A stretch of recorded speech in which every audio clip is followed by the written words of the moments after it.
राजस्थान में गहलोत सरकार का कार्यकाल जो है 2 साल का पूरा हो गया है। जिस तरह से 2 साल के कार्यकाल में जो इस तरह की उपलब्धियां हैं, या विपक्ष ये कह रहा है कि बिल्कुल हालत बहुत ख़राब है, सरकार बिल्कुल निकम्मी है, वगैरह वगैरह बहुत सारी बातें। लेकिन आज हमारे साथ बहुत सारे लोग हैं जो अलग अलग पार्टी से संबंधित हैं, अलग अलग क्षेत्र से ताल्लुक़ रखते हैं।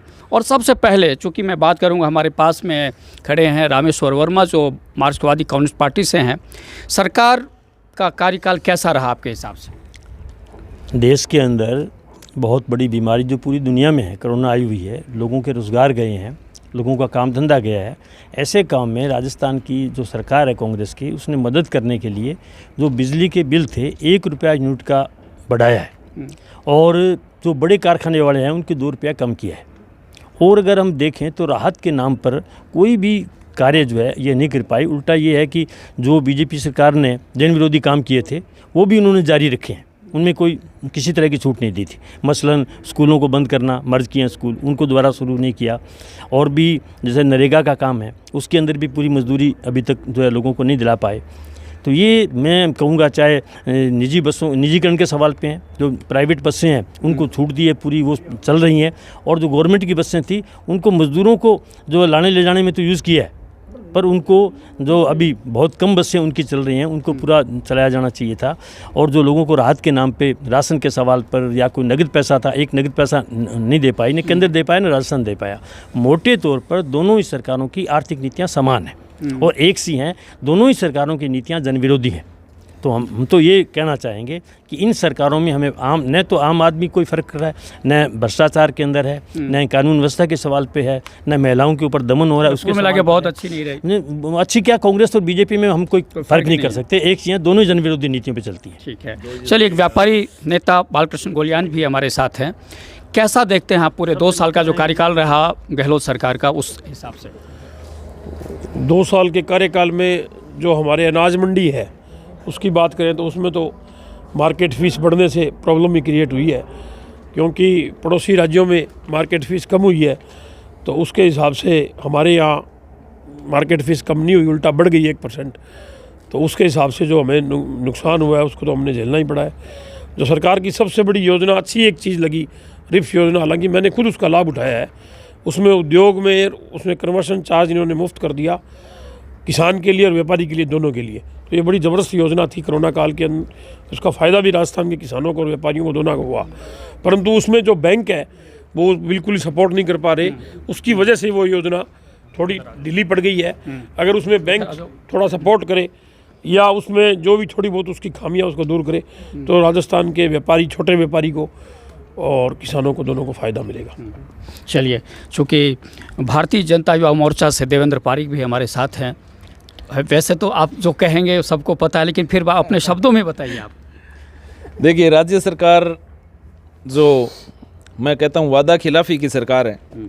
किसानों के साथ झूठे वादे करके जो सरकार सत्ता में आई, युवाओं के साथ जो झूठे वादे करके जो सरकार सत्ता में आई, और आपसी लड़ाई की वजह से राजस्थान का जो विकास का पहिया, भारतीय जनता पार्टी वसुंधरा जी की सरकार में जो विकास का पहिया द्रुत गति के साथ चल रहा था, उस विकास के पहिए को रोक दिया।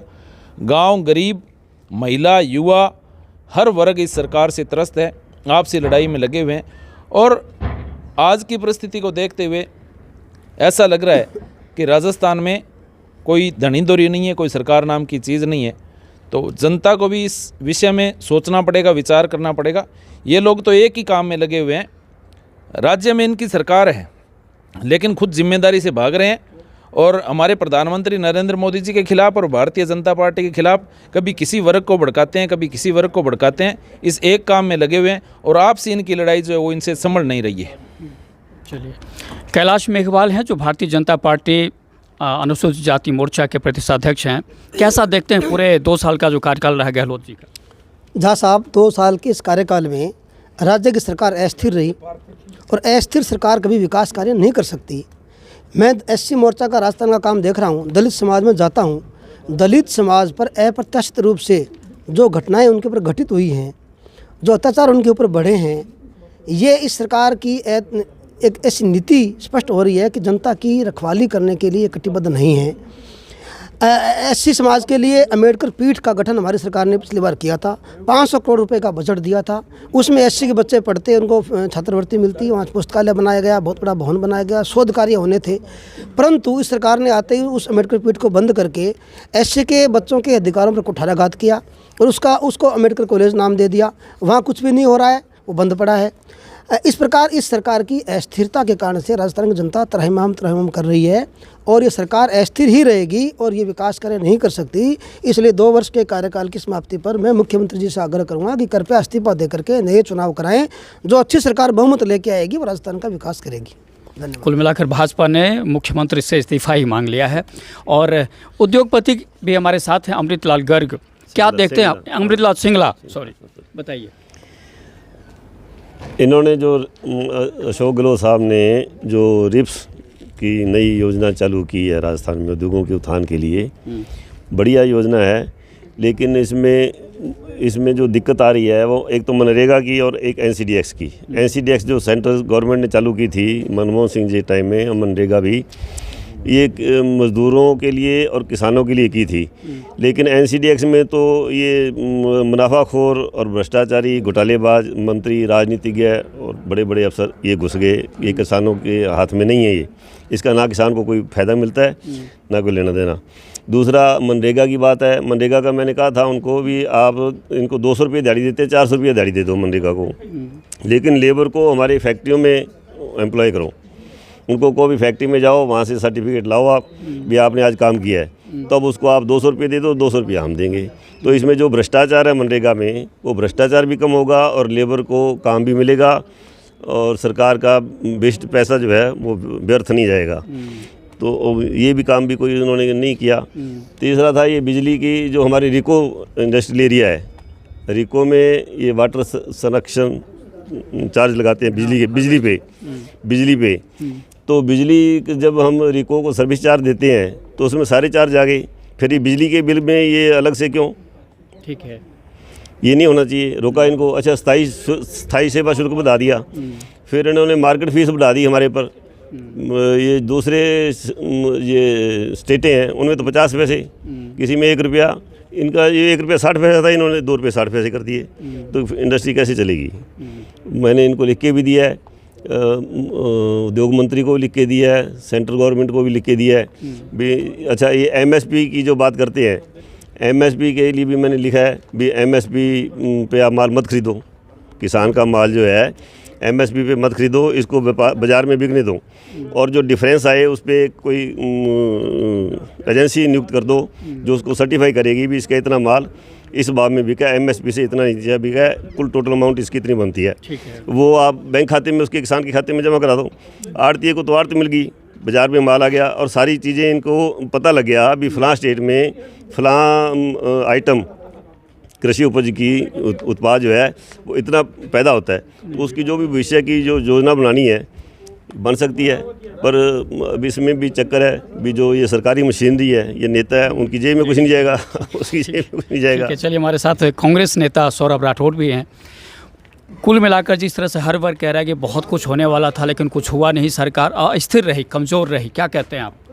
ठीक है सर, चलें, इजाज़त है। Thank you sir. जो लोग इस तरह के आरोप लगा रहे हैं वो एक विशेष राजनीतिक विचारधाराओं से जुड़े हुए लोग हैं और वो लोग अपनी जो उनकी खामियां हैं एक सुचारू रूप से वो ये नहीं बता पा रहे हैं कि भी जो एक विपक्ष की जो भूमिका होती है वो निभाने में बिल्कुल वो पूरी तरह से एकदम फेलियर रहे हैं। और गहलोत साहब ने, आप देखिए कि पिछले 2 साल के कार्यकाल में एक मतलब जो सेंट्रल गवर्नमेंट से जो हमारी जीएसटी है राजस्थान की, उस जीएसटी का 650 करोड़ से ज़्यादा का जो अमाउंट है वो केंद्र सरकार ने रोक रखा है। उसके बावजूद हमारा पैसा है, राजस्थान के किसान, मजदूर, व्यापारी के खून पसीने का पैसा जो मोदी जी की सरकार ने राजस्थान का रोक रखा है, 650 करोड़ से ज़्यादा। उसके बावजूद भी गहलोत साहब एक गुड गवर्नेंस देते हुए और 2 साल में उन्होंने चाहे किसान की बात कर लें, अभी जो ये कृषि कानून जो थोपे गए तो उन्होंने बिल्कुल उनको एकदम नकार दिया और उनमें पूरी तरह से अमेंडमेंट करके किसानों के लिए, श्रमिकों के लिए, चाहे और व्यापारियों की बात करें, सब के लिए एक एक संवेदनशीलता दिखाते हुए जिस तरह से पिछले 2 साल से वो सरकार को चला रहे हैं, विषम परिस्थितियों में केंद्र सरकार के द्वारा इतने षड्यंत्र जो किए गए, उसके बावजूद सब परिस्थितियों में एक गुड गवर्नेंस दे रहे हैं, ये ऐतिहासिक है। अंदर राजस्थान की सरकार पूरे देश के अंदर एकमात्र राजस्थान ऐसा प्रदेश रहा है कि जहां कोरोना पर लगातार अंकुश लगाने का काम मुख्यमंत्री गहलोत साहब की सरकार ने किया, और कोरोना से आज राजस्थान के अंदर जो सबसे कम मरीजों की जो संख्या है, पेशेंटों की, संक्रमितों की वो संख्या है, पूरे देश के अंदर राजस्थान में है। ये हमारा राजस्थान के मुख्यमंत्री गहलोत साहब के नेतृत्व, कुशल नेतृत्व का एक बहुत बड़ा परिचय है। उनके इस कुशल नेतृत्व की हमारे देश के पीएम मोदी जी भी तारीफ़ कर चुके हैं, और मोदी जी ने भी ये सलाह दी दूसरे प्रदेशों के नेतृत्व को कि गहलोत साहब से शासन चलाना सीखें और इस तरह की महामारियों को किस तरह सलटा जाता है और उनसे आम जनता का हित और उन आम जनता का बचाव किस तरह से किया जाता है, ये गहलोत साहब से सीखने की ज़रूरत है। ये सीख हमारे प्रधानमंत्री जी ने दूसरे प्रदेशों के मुखियाओं को दी।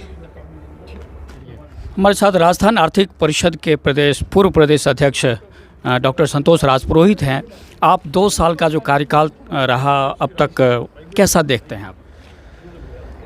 मेरा मानना है कि इससे पहले जब गहलोत साहब मुख्यमंत्री बने थे और उस समय उनकी जो कार्यशैली थी और इस बार जो कार्यशैली है, इसमें दिन रात का अंतर देखने को मिला। चाहे ये केंद्र और राज्य में विपक्ष पक्ष की बात हो और चाहे राजनीतिक समीकरणों की बात हो, लेकिन मैं केवल आर्थिक पक्ष पर अपना ध्यान रखूं तो शिक्षा के क्षेत्र में सरकार की उपलब्धि ये रही कि अंग्रेजी माध्यम के महात्मा गांधी विद्यालय खोले, जिसमें गरीब तबके के बच्चे पढ़ पा रहे हैं। और जैसी राष्ट्रीय शिक्षा नीति आई, वैसे ही इस सरकार ने राज्य स्तर पर उस शिक्षा नीति के अध्ययन के लिए और उसको किस प्रकार से इम्प्लीमेंट किया जाए, इसके लिए 3 सदस्यीय कमेटी बनाई। तो ये एक संवेदनशीलता, जागरूकता को दिखाती है। लेकिन अगर दूसरा पक्ष देखें उच्च शिक्षा के अंदर, तो 34 नए महाविद्यालय खोले, जिनमें ना तो आधारभूत सुविधाएं हैं और ना ही शिक्षक हैं। अधिकांश राज्य के महाविद्यालयों में शिक्षक नहीं है और उसके बाद शिक्षण कार्य बाधित हो ही रहा है। और दूसरी तरफ अगर हम बात करें कि केंद्र सरकार के पेट्रोलियम पदार्थों पर जो टैक्स की बात है वो तो अधिक है ही है, लेकिन हम चूंकि गंगानगर हनुमानगढ़ में सीमावर्ती जिलों में रहते हैं, हरियाणा पंजाब में इन पेट्रोलियम पदार्थों पर सेस और टैक्स कम होने के कारण पेट्रोल और डीजल के प्रति लीटर के पीछे करीब 10 रुपये का अंतर आ रहा है, जिससे हमारे यहाँ के किसानों को खेती करने के लिए डीजल महंगा मिल रहा है। साथ ही साथ परिवहन की लागतें बढ़ गई और उसके साथ साथ पेट्रोलियम पदार्थों का कार्य करने वाले जो हमारे सीमावर्ती क्षेत्र के संग्रिया, सादुलशहर, अगर ये देखा जाए तो यहाँ के पेट्रोल पंप लगभग फेल हो चुके हैं, या आप ये कह लीजिए कि पेट्रोल पंप जो है वो नाम मात्र के बराबर है। और दूसरा सबसे बड़ी बात कि इस सरकार से उम्मीद थी कि तबादला नीति का एक प्रारूप बनेगा, तबादला नीति आएगी, और शिक्षा चूँकि सबसे बड़ा क्षेत्र है, सबसे बड़ा विभाग है, तो इसमें तो अगर तबादला नीति पर कार्य होता है तो ये विद्यार्थियों के लिए भी, शिक्षकों के लिए भी एक कारगर उपाय होगा कि कहीं जो सत्र चल रहा है उसके मध्य में किसी का ट्रांसफ़र नहीं हो, उनकी जो शिक्षा है वो बाधित ना हो, अगर इस प्रकार की एक नीति बनती। और दूसरी सबसे बड़ी बात कि कोरोना का संकट पूरे देश में, पूरे राज्य में आया है, और चूँकि मुख्यमंत्री जी संवेदनशील है, तो मेरा मानना है कि केवल स्कूली शिक्षा की हम बात करें तो उसमें करीब 11.86 शिक्षक कार्यरत हैं। इसमें 4th क्लास या वैन के ड्राइवर वो अलग हैं, उच्च शिक्षा की बात करें तो वो अलग है। इतने लोगों के लिए पिछले 8 महीने से सरकार की तरफ से ऐसी कोई योजना नहीं है कि इनका वेतन कितना मिलेगा, कहाँ से मिलेगा। तो ठीक है, कुछ कॉरपोरेट क्षेत्र के बड़े स्कूल कॉलेज हो सकते हैं, लेकिन अधिकतर जो लघु और कुटीर उद्योग हैं, उद्योग के रूप में स्कूल संचालित हो रहे हैं, और उनके शिक्षकों के सामने या कार्यरत कर्मचारियों के सामने एक बहुत बड़ा जीविका का जो मुद्दा है, आजीविका का जो मुद्दा है, वो इस तरीके से गहराया है। तो सरकार को इस पर संवेदनशीलता से विचार करना चाहिए। तो ये थे हमारे अलग अलग क्षेत्र के लोग, जो जिस तरह से बातें अभी सामने आई हैं कि सरकार को बहुत कुछ करने की ज़रूरत थी, लेकिन विपरीत परिस्थितियां थी काफ़ी 2 साल में। ऐसे में देखना ये है कि सरकार का आने वाला जो कार्यकाल 3 साल का भी बचा है वो कैसा रहेगा। नमस्कार।